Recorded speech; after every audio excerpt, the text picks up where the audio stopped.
नंद भवन में बधाइयां पड़ रही है। इधर बाल घातनी पूतना बड़ी ही सज धज कर आज गोकुल में आ रही है। और जब अपने मोहल्ले में कोई नया व्यक्ति आए,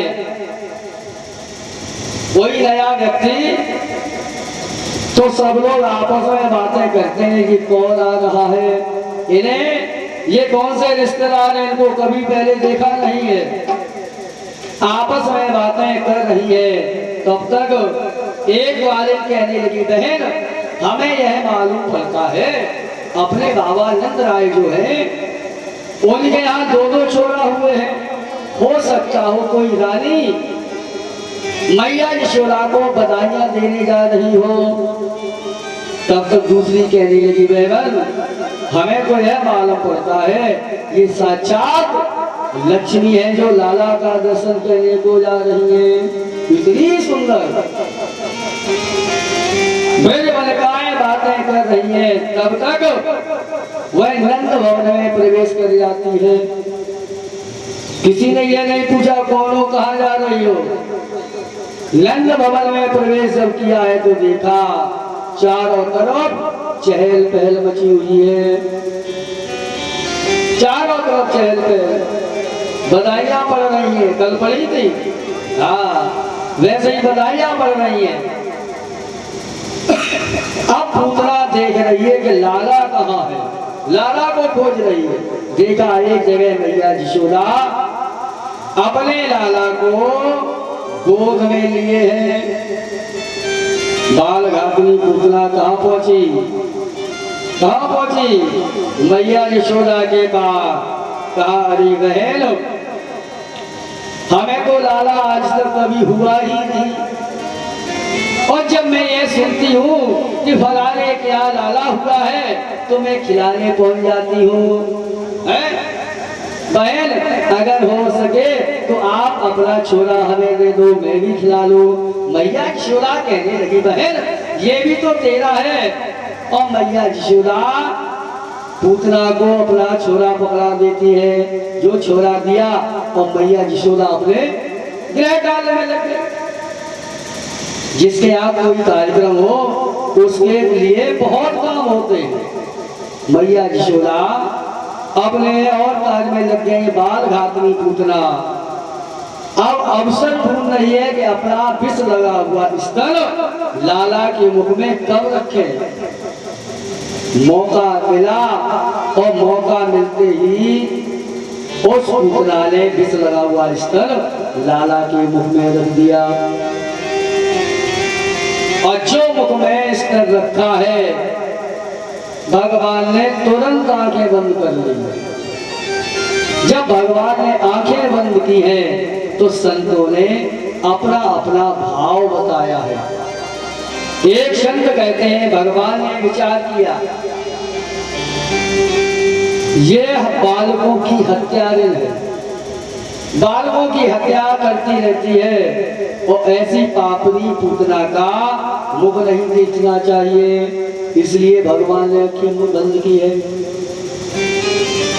पहले जब हम भी छोटे थे तो देखा करते थे कि गांव में अगर किसी को गौ हत्या लग जाती है तो उस व्यक्ति को घर से निकाल दिया जाता था, प्रायश्चित करता था।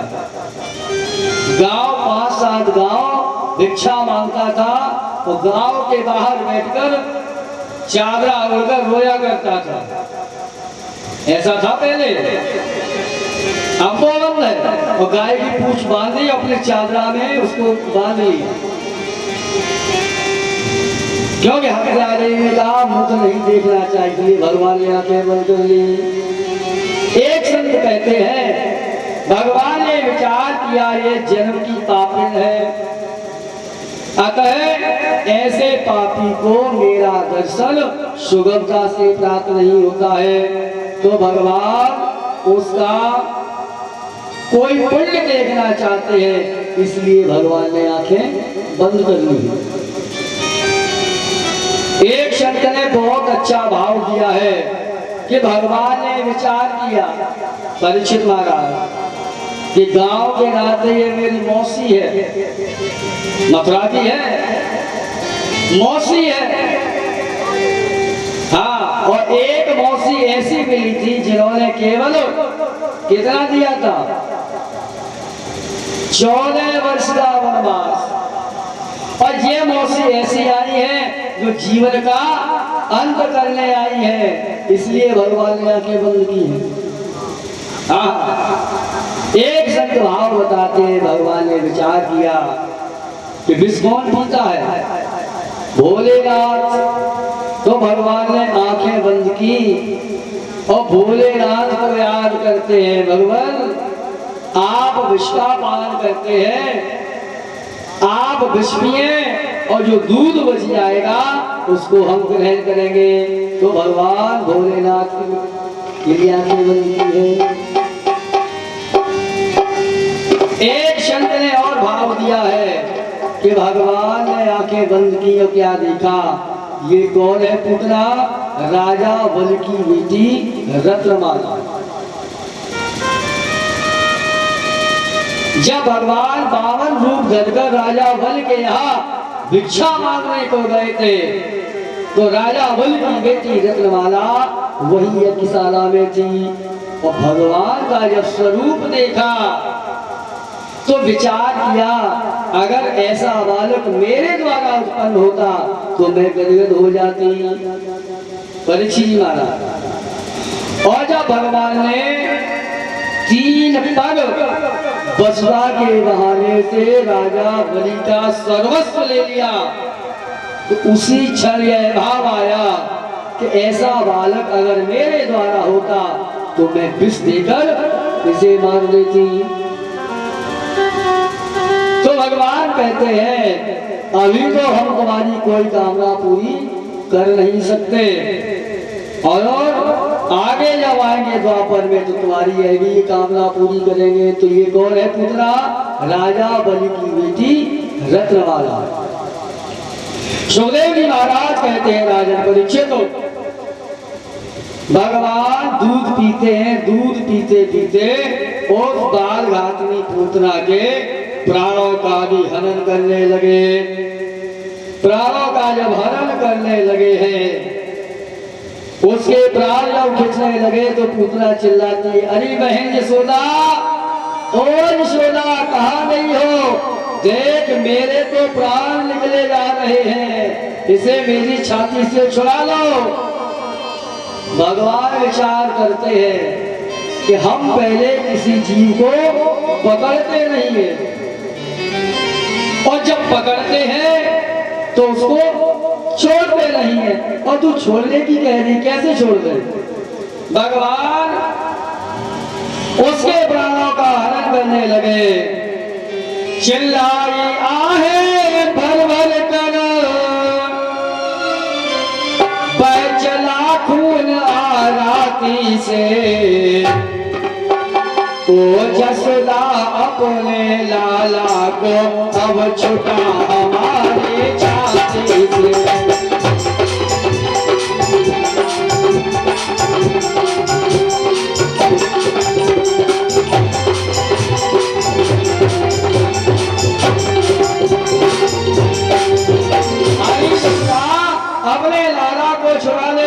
को प्राण निकले जा रहे हैं।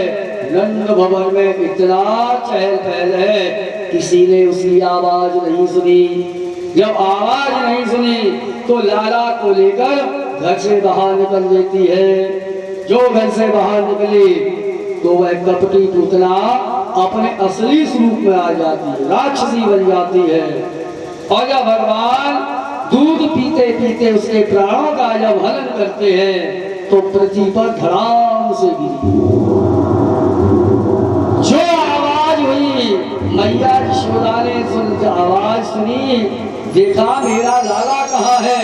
सब नगरवासी नंद भवन से बाहर जब आए, देखा बाल घातनी पुतला बहुत विशाल काय शरीर में पड़ी है। बोले गोविंद भगवान की। यशोदा मैया ने देखा कि लाला उस पुतला का स्तनपान कर रहे हैं। कहाँ थे? स्तनपान कर रहे हैं। मैया यशोदा गई, लाला को उठाया और गौशाला में ले जाकर गाय